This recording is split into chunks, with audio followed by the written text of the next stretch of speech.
ইয়াতে আমাৰ আজি ঈদৰ দিন চাওক, ঈদৰ দিনা আমি কোনো আমাৰ হিন্দু মানুহ কাম কাজ নকৰোঁ, আমি ঘৰত থাকোঁ। এতিয়া ঘৰৰ পৰা আহি চালোঁ আমাৰ এই মন্দিৰৰ ওচৰত, ইয়াত গৰু কাটি গৰু জীৱ এটা পেলাই থৈ গ'লো ইয়াতে, ইমান ডাঙৰ।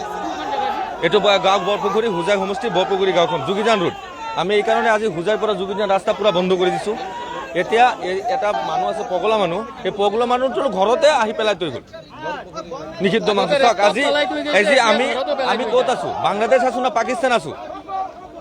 ইমান হাঁহ ক'ত পালে? আজিৰ পৰা এমাহ আগত কিন্তু ইমান হাঁহ পোৱা নাই। ইমান বাঢ়ি গ'ল।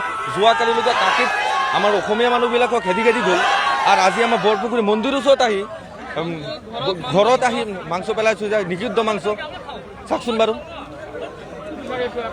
আমি বিচাৰি আছোঁ ৰাস্তা তেতিয়া খোলা হ'ব আমাৰ যেতিয়ালৈকে ইয়াত ডিচি মহোদয় আহিব। আমাৰ ডিচি মহোদয় বেছি আছে, কোনে এইবিলাক গো হত্যা কৰি আছে, এইবিলাক মানুহ লাগিব।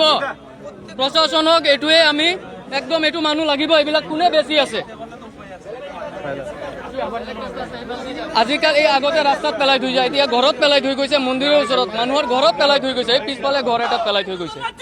এতিয়া উচিত ন্যায় লাগিব, ইয়াত ডিচি ছাৰ আহিব লাগিব, আমাৰ উচিত ন্যায় লাগিব।